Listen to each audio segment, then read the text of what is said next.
the sustainable voice, bringing you big successes from small places worldwide. Good morning, Leigh. How's it going? Good. Good morning, Ashish. Rainy day for me, but I'm happy to be here with you. Excellent. And to all of our listeners, welcome back to another episode of The Sustainable Voice. It's raining, so we're going to do our best to keep the signal nice and strong and talk to you. So today's going to be a continuation, is part two of our last topic, which is really, it seems to be one of our highest rated episodes. Whenever we talk about local ownership, it seems to rank really high. We have one of our episodes from 2 years ago that still ranks among our most listened to. Even with new listeners, they seem to gravitate towards that. And it's taking the notion of buy local to a whole new level because we're talking about something so different here. We had zeroed in on Chile, and in the past episode we had zeroed in on Costa Rica.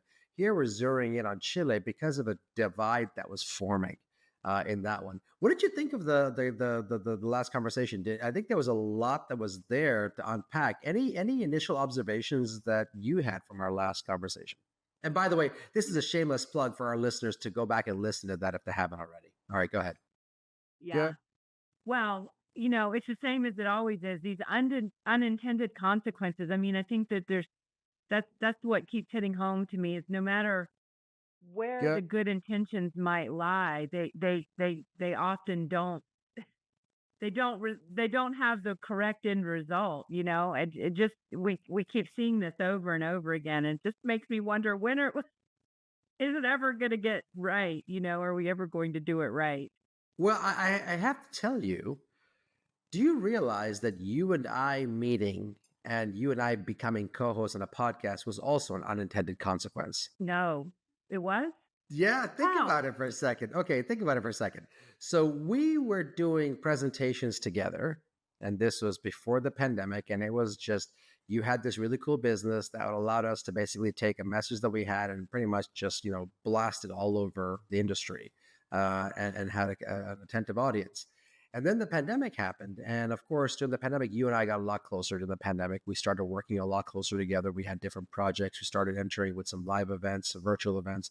We kind of really blazed a trail for how things should be done afterwards. I hate saying the new normal because there's no such thing. I mean, the word normal doesn't ever exist. What does that even mean? However, as a result of that, here we are today as co-hosts on a podcast. So I think unintended consequences are a part of life, and they don't always mean bad things. They mean good things at times, like in the case here. But they also mean bad things at times too. But It's true. I stand corrected. This is one of the best unintended consequences. I'll take it. I agree. I fully agree. So today we're going to jump into part two, where we're going to be talking about solutions. My New Year's resolution is to not get too bogged down on the problems, but to make sure that we actually focus more on solutions, which we've been doing a good job of so far throughout this year's episodes. But I want to just retrace for a little bit because we ended last episode talking about the divide between the indigenous communities and the hotel owners and the family that donated the land. And that is an unintended consequence. It's not anything anybody did on purpose. Everybody had the best of intentions, but the divide is such that now when local communities come to work at the hotel, they're admonished and even sometimes removed from their community. They are basically villainized and disowned by their community, by their family, by their friends, and removed, excommunicated from their community. And you have to stop for a second and say, so they are literally being punished for going to work for what is perceived to be the conqueror. Whereas in any other country in the world, most of the country in the world, is the best solution to solve all these problems is to have the local community have a seat at the table and be involved in the tourism equation. Here, it may be the best equation, but something along the way went so wrong that it's not even frowned upon, it's forbidden in many cases for a community to work there. So that if we talk about this and bring it to this week's episode or this current episode, we're looking at essentially selling out, right? you've heard that phrase before. Oh, you sold out. Somebody says that to somebody. Oh, you sold out, or a business, local business or a family-owned business that sells out to a large corporation. You sold out. It never has a good feeling to it, but it's also is seen as a sign of success for business owners, right? I've sold my business for a profit. I'm now retired. I've sold out. Well, whatever your understanding of that phrase is, in the case of Chile, that it has a very different connotation. So before I jump into that, what does the word "sell out" mean to you? Well, I think it means that you compromised your ethics and your morals Yeah, yeah, I think primarily. I agree with It's that. not a positive term for sure. Yeah, and I agree with that. I think that's a fair statement. And I look at it this way: that if somebody is saying that they've sold out, in the case of Chile, I have my question: when you see some of the lodges that have sold out to foreign entities, to hedge funds, are they selling out to compromise their ethics, or are they selling out because they see a brick wall they can't get around? Or are they selling out because they need cash? Or, because that's the other idea, right? Sometimes companies sell out because they're just the runway, they have no runway left. They need money. And the only option to sell it is to have a cash infusion, and they're forced to compromise their morals, because I think you got a very solid point there. In this case, are they doing it because they see an impassable brick wall in this divide between them and the community? And I say this because the lodges so far that have sold out, if you look at their USPs and look at their main selling points, one of the top things they constantly harp on is the fact that they hire locally. They hire local. Okay, fantastic. But hiring locally from a city and hiring locally from a community are two very different things. So what about that? Have you ever had an experience with somebody who just said, "I've had enough. I've had enough. I'm either selling my business or stopping what I'm doing or compromising whatever I was going to do because it's just I've had enough." Have you ever had that? Sure, it actually happened to me. My husband and I had a small business in Alaska for just one season, but it was so hard to be one, welcome into the community, two, to be deal with the city regulations, and in our view, there was a lot of favoritism. It was just hard, and we didn't sell out. We just closed the business. But yes, it happens, and we went into it with the best of intentions, thinking we were going to do it for the rest of our lives. You mentioned something really key there, and I think this plays to the broad strokes that result from selling out. You mentioned you weren't welcome into the community. What does that mean? Other business owners weren't helpful. Yeah. They weren't. There was, I guess, that we were perceived as competition, which really we weren't. We had a different niche, but What were you doing? What was the business? we were in Juneau. We had a whale watching business, a little whale watching business, but it was just 6-passenger vessel, and we also serviced private yachts that came into the city, bringing them supplies, transferring their VIPs, that sort of thing. It was a lot of fun, but there were just so many city regulations, and rather than be helpful, it felt like people would, turn us in if we parked in the wrong place, instead of just coming and saying, "Hey, can't park here," and we did our best to understand, but it was very nuanced. So All right, I'm going to ask because I'm going to ask this because I know every single listener is thinking this right now. So I'm going to ask it right now. And listen to you listeners. I know you're thinking it. Okay, you don't have to say it. You don't have to put anything. You're thinking it because I am too. Who is the biggest VIP you transferred?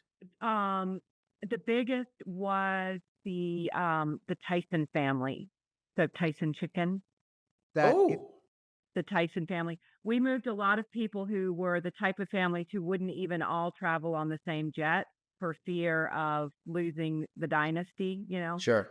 So we would often deliver people to the airport, and the family would split and get on 2 jets to go home. And you instead took of the one. Tyson family. Any cooking tips for Thanksgiving? What? Any cooking tips for Thanksgiving? No, no, no cooking tips. No cooking tips. All right. Mostly we didn't know who they were. They usually protected the identity of the people. So but Any celebrities? Any celebrities in your little 6-passenger boat? none that I'm aware of. Yeah. Oh, I that's a PC yeah, none that answer. I'm aware of. I don't know. That's the I'm running for mayor of Juneau answer. Hold on a second. You surely have though. I'm sure that you have. I'm sure you have. I am running for the mayor of Juneau, so I can't say. No. So you've got okay. So and yeah, I mean, I have talked to I take pleasure in the fact that I made the mistake of waking up Jeff Foxworthy at the wrong time zone while he was in Africa somewhere. I take pleasure in that. That's actually one thing. But nicest guy as can be. But I woke him up. I felt like saying you might be smarter than a fifth grader if, or that's not his show. Never mind, that's not his show. That's somebody else's show. But his was his whatever his saying was. You might be a redneck if. Yeah. Yeah, and I might be because I called him at the wrong time zone. I forgot. I missed it by 8 hours. Well, that's funny. Anyway. So it's still okay. So back to what we're talking about here. So you were basically villainized by the community. Among the community, did anybody ever say why they didn't welcome you? Anybody ever give you insight? I mean, you said they viewed you as competition. Was there any underlying reasons why? And did they treat other newbies like this as well? If anybody else opened a new business, was it the same treatment? I don't know if it was or not, but I will also say that, as outsiders, we weren't locals. Although we had both worked in Alaska for years and years and years, there's a difference. You have to earn your place at the table. How do you earn that? How do you earn that place? I think, years of being involved in the community, being we arrogantly thought we could just come in, and because we had, some lineage in Alaska, that counted for something, but on a local level, it really didn't. We really just probably needed to put in our time. Had we stayed 3, 4, 5 years, people would have accepted us. Yeah. What happens first? You get accepted first or run out of money first? Which happens first? Well, yes. I mean, yeah. there's that. Okay, well, you know what? Here's a nice unintended consequence. Again, a positive one. You might be better suited to answer this question and for this episode than anybody else because you've actually experienced it. You were seen as the outsider, much like some of these lodge owners are seen as outsiders. Okay. If you were able, how long ago was that? Pre-children. So that was back that was like 1999, 2000. That was actually, it was so 2000. right around the turn of the millennium. Okay. Yeah. If you could go back 25 years and speak to yourself then, based on everything you've learned now, everything we've talked about on this podcast, what's the best piece of advice you could give yourself 25 years ago to overcome that bridge? And the reason I ask this is because I think you may have just stumbled upon the very best level of solutions that we could give these lodges in Chile. So if you could go back 25 years and talk to yourself 25 years ago, what would you say? What would you say? I would have encouraged me to get more involved in the community, to do the pancake suppers or, whatever. I mean, I don't know if they had pancake suppers, but you know what I mean, to get out there and actually try to be friendly and try to, meet people. And I've since learned that because now I have rental homes and I'll go often buy the worst house on the block and fix it up. And the first thing I do is meet all the neighbors. And What I would get you say? them on my side and I invite them to come and look at the house. But I didn't have that when I was, up in Alaska. I didn't have that skill. And that was what I would have done, was to try to get more buy-in from the locals, And I think you are 1,000,000% right, because if you look at the common thread of all the lodges in Chile, that's exactly what they're missing, right? They can all talk about understanding the Mapuche, the Huiliche, the other communities in Chile, but I don't know one owner or general manager who has actually, unless they're from the community, who has actually gone and done what you're saying, those pancake suppers or whatever the rituals are. So, and what you're talking about is not going and helping them fix a school or build this. You're not talking about that.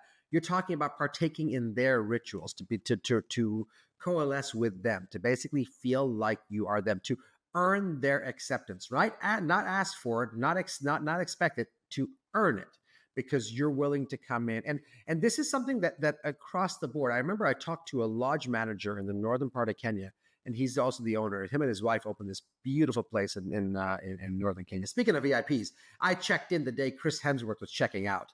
So I mean, I slept in the same bed as Thor. Just wanted to make sure I said that. Wow. Yeah. So anyway, so he mentioned something to me that I thought was really cool. He said he literally came and he said, we needed to take part in their to be at there to accept them, and he said something to me that my father also had to go through. So in order to talk to the Samburu communities, they go to a cow and they pinch a little hole right here to get some blood out. Then they milk the cow right there and mix it together, just right there in the glass, and give it to you and drink. And you have to drink that as is, not homogenized milk, nothing. It's warm milk and warm blood, and just off you go. And it sounds disgusting, and it's probably even more disgusting if you taste it. They had to do it. My father had to do it because his car broke down and he needed help. It was either that or, not sure he's going to make it through the night because of the wild animals. But he had to go in and do the same thing. He said he was throwing up all night out of sight where nobody could see him. But it was just that ritual. So what it does is it ingrains you to the community because it shows them you're willing to walk through even the most uncomfortable door. He said to be one of them, that you want their respect and their trust more than anything else. And if for your case, it was what you call it was a pancake supper, right? He said, Yeah. what is a pancake supper? It You sounds don't know delicious. pancake suppers? Well, listen, my daughter listens to this podcast, so she's gonna hear this, and I gave her pancakes for breakfast this morning. She's gonna come home and ask for a pancake supper when she hears this episode. So go ahead and explain for her and for me, what's a pancake supper? A lot of small communities, it's a very so churches do it. It might be the VFW. It might be something like use a Boy Scout troop. It's probably a fundraiser, and they'll announce they're going to have a pancake supper, and the whole community comes and eats pancakes for dinner. And like I said, it's usually a fundraiser or something. But that's just like such a small town American thing to do, to go to the local pancake supper. What other rituals? Anything else? What other things would you do? Something that is so out of your wheelhouse, something that you would be uncomfortable doing, that if you had to talk to yourself 25 years ago, you would talk to yourself and go, come on, buck up and just do it. Okay. You need to, this is important. He said, I'm sure there are things that we believe in that they don't like. So what's something that that the community there did that made you uncomfortable, that if you had to go back 25 years, you would do, just to be able to earn their respect and trust? I'm embarrassed to say, I don't even, the Native community especially, I now I'm ashamed, didn't even make the effort to even find out what would have made me That's exactly why I asked. That's exactly why I asked. I don't know that I could. I don't know. No, that's exactly why I asked that question. Because your answer is the answer every single lodge owner and general manager, again, if they're not locally owned, if they're not from the community, they would answer the same way. Right? He said, because the mindset, and this is something that I saw in Northern Kenya, it applies everywhere. The mindset is that you are, the mindset is that you are basically, you're opening a lodge. And so the people there should feel grateful that you're giving them a job. Now, I noticed this in the Samburu community when I went into this community. You walk in and our mindset is, oh, look at these poor people. Do they need soccer balls? Do they need this? And they're looking at you going, we're actually quite wealthy. We don't need your help. He said, because they define their status very differently than we do, right? They're not looking at how many times they can have steak, or whether or not they can have satellite TV or whatnot. They're not looking at that. They're looking at how many cattle they have, how many goats they have. Right? It's very different. So in their eyes, they're already rich. According to Western conformities, he said it's the same thing in places like Chile. I'm opening a lodge here to service the community, to give back to the community. Cool. How are you giving back? He said, Right. So your answer is, I'm glad you answered the way I was kind of hoping you'd answer that way, because that's exactly where the solution is. Instead of looking down on these communities and saying, look, I have a lodge here, come and work here. No wonder they're being excommunicated from their community. No wonder the lodges are seen as conquerors. They're not trying to be. I know they have the best of intentions. A lodge could cost $5 to $6 to $10 million to build, and sometimes $50 million to build. So it's not an easy investment. And most lodges have outside investors. But you think about this, right? If you have an outside investor, if you have outside money coming in, private equity, whatever the case may be, your average rate of return back to that money being loaned is going to be somewhere around 16%, 10 to 16%, right? So it's not like getting a loan from a bank that's at 3% or 4% to 5%. You're actually having a solid partner in the business who's giving you the money to build this hotel. And in return, you're promising that person a certain level of returns over the next 3 to 5 years before they cash out, right? Or they give you the next round of funding, or whatever the case may be, in terms of it, right? And if you're going to do that, and if you're going to actually go and get that money, then instead of focusing your investment proposal on your prospectus on what kind of metal you're using and what the greenhouse is, and whether the hotel is LEED certified, which is important, but whether or not it is, and how luxurious the thread count is and everything else. What about actually going and saying, this is why we do it? And I'll give you an example of what I mean. My closest friend from kindergarten, right? I've talked about him before. His name is Sunil. He and I have been friends since we were 3 years old in Kenya. We often talk about a certain space in Kenya, completely remote, in the middle of nowhere. There's no tourism here right now. And that someday we want to open a small camp here, a small mobile camp here that has 3 or 4 tents. It's basically meant, to be able to give a unique experience. And we want to hire the community because we identified that the community here, what they're looking for is the ability to learn how to read and write. The community here has everything they need. They live in extreme temperatures, so money doesn't do any good for them. But the ability to read and write does a lot of good. The ability to be able to give them a place to be able to come and actually then sustain their families, not through money, but through agriculture, through those extreme conditions. That's important to them, right? And I'm not talking about reading and writing English. I'm talking about learning Ma, learning their native tongue, learning because it's a lost dialect, right? It's decreasing in the number of people who can speak it. Case in point, my father spoke 5 different dialects in Kenya. In addition to Kiswahili, 3 separate village tribal dialects. He's one less person who can speak them now, right? So we figured out what those were. In the case of these lodges, right, it's a sizable investment, but shouldn't you do this homework first? Shouldn't you go and find out this is that right? And again, not to say, and I mean, well, I shouldn't say not to say. It is almost as simple as going in and saying, I'm thinking of opening a lodge here, right? I'm thinking of doing this. Would you be all right with this? And if we do, how do we work together? And if it's not that forward, then just go and be their friend without any kind of hidden agenda. Mm-hmm. You know where the best lesson for this comes from? A gorilla trekker. The trekkers who find gorillas that tourists go and see. When they find the silverback, you start hearing.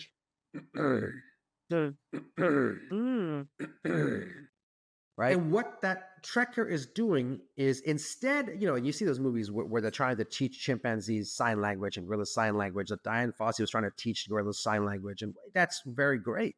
It's noble. He is speaking the silverback's language. Right? He is trying to learn their language. He is simply telling them, I'm here. He will put down his walking stick because he doesn't want the gorilla to see it like a spear. Right? He will acquiesce to how they want things done. Right? If we are opening a lodge on land that is not ours, and I'm not talking about the Tompkins family because it's not theirs either. And that's the big divide right now. They gave this land with the best of intentions, right? To say we protect this land. Right? But the community, the question they have is, when did it become your land to give in the first place? Solid question. Very solid question.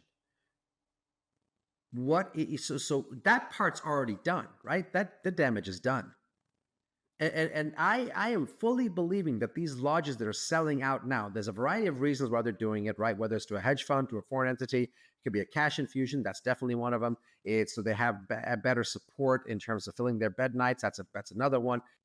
But I really do believe that they're just fed up, that Right. they just see an impassable brick wall.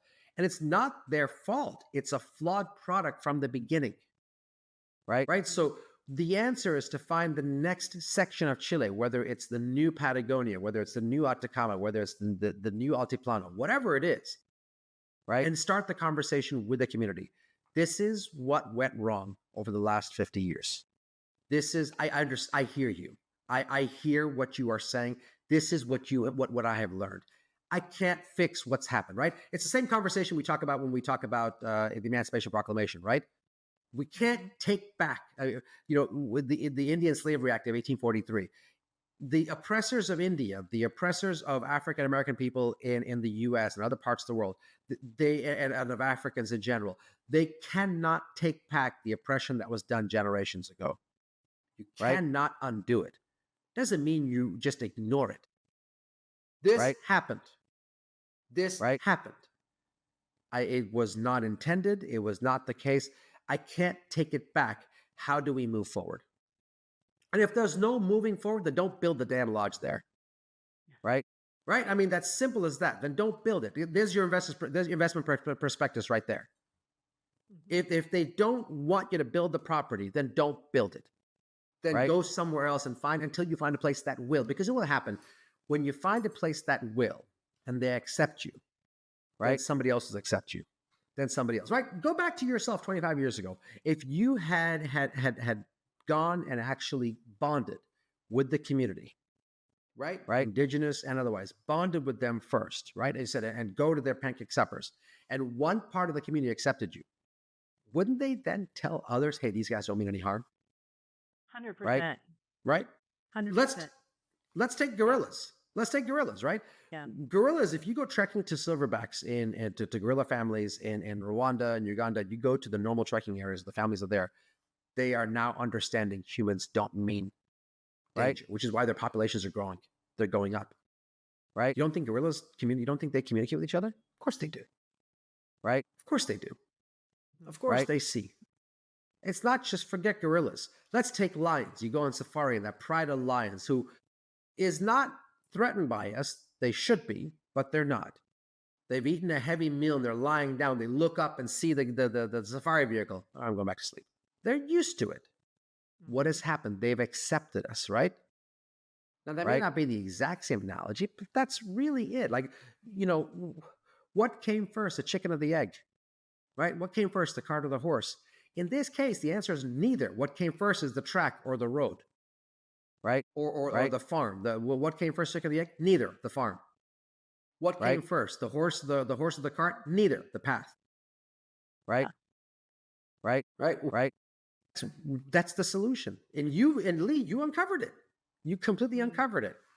Whether it's pancake suppers, whether it's this, and you said it best. You didn't know the indigenous communities, and you know what's really key. I mentioned to you, I was looking for all the lodges that had indigenous connection. Instead of finding 100, we found 4. You know what Right. those 4 have in common? They don't understand luxury. They Right. don't know how to do luxury. Right. Right? And they want to. There's one in particular that desperately wants to do luxury. If you can earn their trust and say, I want nothing from you except for the fact to be able to teach you how to do this better for yourselves. I'm not going to come in and take over your lodge. I'm not going to come in and do this. I want to teach you how to do these things. There's Tim Allen, right? Tim the Toolman Taylor? Yeah. Tim the Toolman Taylor. Okay. Yeah. He had this really cool movie. I'm gonna geek my. It's called Galaxy Quest. Yes, I'm Right. a Trekkie. I'm 100%. I'm a Star Wars nerd. Didn't see that one. I'm a Trekkie. I'm a Star Wars guy. Yeah, no. If you mistake Star Wars and Star Trek with me, them's fighting words. Like if you mistake a Vulcan for C-3PO, we're throwing down. Right. I mean, no, there's a problem. There's a problem. But so I this movie. So It's right? funny. Okay, anybody who's seen this movie, our listeners have seen this movie. Don't pretend you haven't. Come on, it's okay to admit it. Don't pretend like you haven't seen it. Don't act like you haven't. I It's haven't okay. seen it. Oh, come on. You need to go see it. Sigourney Weaver's in this movie, for goodness sakes. Okay. Alan Rickman's in this movie. Tim Allen's in this movie. Did I mention Tim Allen's in this movie? Did I What's it mention called Tim again? Allen? It's called Galaxy Quest. So in essence, Galaxy Quest. it's a TV show. It's a playoff of Star Trek. It's basically a TV serial that was on in the 60s. And now Right. these actors are all washed up. And so the main actor, Tim Taylor, is washed up. He's a washed up alcoholic and whatnot, but they have these Comic Cons. And so he shows up at these conventions and he basically comes and they're signing autographs, but he's always late. Well, this foreign alien basically had come in and hang on. So Wait. Okay. So these guys actually, they these again, aliens. We'll call them aliens, but it's a community from a different planet. They're a different race. They have apparently they somehow got Galaxy Quest where they were. So they're watching it on TV and basically built the same ship. They learned the same lingo. They learned the same key phrases. Learned each person's strength. Learned what their job was and whatnot. Again, and I know it's sci-fi, but they showed up and the two races met, and they had literally mimicked Tim Allen's character and every other character on the Galaxy Quest ship. They had mimicked the whole thing down to where the windows are placed, how the engine is done, what they call beryllium sphere is what they called it. Looked like a Nerf ball to me, but that's basically what it was. Anyway, I know it sounds cheesy, but you think about the applications here. And again, all of our listeners, you've watched Galaxy Quest. Don't judge me. You've watched Galaxy Quest, okay? So they actually, you think about this. Oh, what do we want when somebody comes up? Like there's ads on TV, right? When somebody starts mimicking us, right? Not in a bad way. But they say that what they say duplication is the most sincere form of flattery. What's the repetition, right? Repetition or copying or whatever it I is. know what you're saying. And Yeah. it's not coming in. Whatever the phrase is, it's a form of replication or duplication is the most sincere form of flattery. It's the same thing here. To get to the community, it's just what you're talking about. Being able to say, to understand who they are, then earning the right. And it might take you 5 months, it might take you 5 years, it might take you 10 months, it might take you 2 weeks. You have to decide whether it's worth it for you to make that time investment to become part of them, right? If you're so eager to make money and build the lodge and whatnot and want it done within a week for them to accept you in a week, that ain't gonna. And that's where we are right now. And so now these people are selling out for a variety of reasons. Yeah, cool, you got your money. Now what? Oh, now what? I haven't fixed the problem. The problem is still the same. So much like the Galaxy Quest movie that all you're laughing at me at right now, or you from 25 years ago, it is understanding the norms and earning the right to ask them about building a lodge that is respecting their way of life.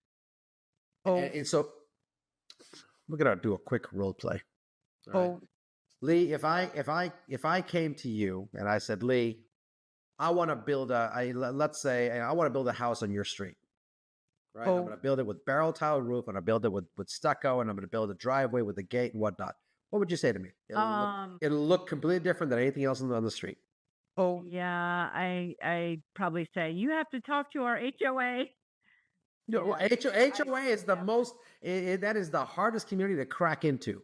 It is. That's for real. That's no joke. Yeah, exactly. So, okay, let's talk to our HOA. If I went to your HOA and I said, I'm building this house, to hell with your architectural review committees and everything. So I'm building the house I want to. I want barrel tile roof. I want red tiles. I want this. I want a pool on the side, and I want a helipad in the front. I want da gate.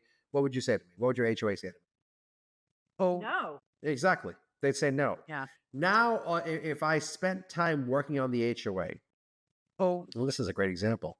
And let's say it took 3 years of serving the HOA board. It's the most thankless job there is. But let's say should say the most. There are some other thankless jobs.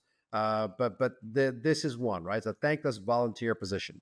And after doing all this, I went to your HOA and said, if we built the roofs like this, we could have a lower level of leaks.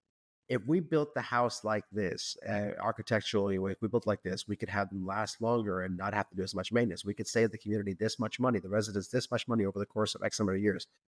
Doesn't it open the conversation?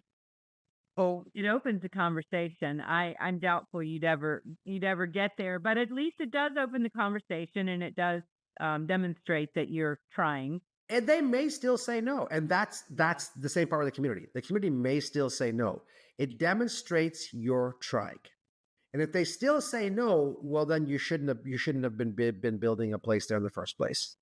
Right. And that's where we are. You're building a lodge in these places where they were probably going to say no 5 years later, but you still built it anyway. No wonder they don't want to work for the lodge. No wonder you see as conquerors. It's not because of intent. It's not you. I know you didn't do it on purpose. I know you're not trying to hurt people. But that's really what it comes down to. That's the thing.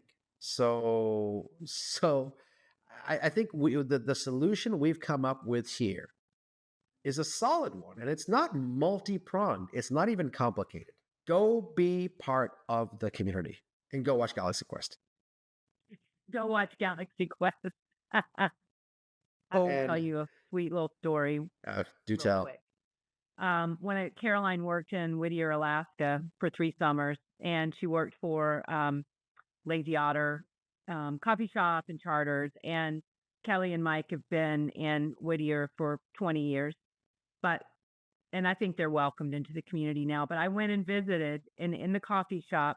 They are catering to tourists. They're catering to people off these big cruise ships who come in, and just ravage a town. And so the locals, there's not a lot of welcome feeling other than, they do get money off of them. But Right. these two little local native boys raced into the coffee shop one day, just you can imagine these boys just like two bull in the china shop.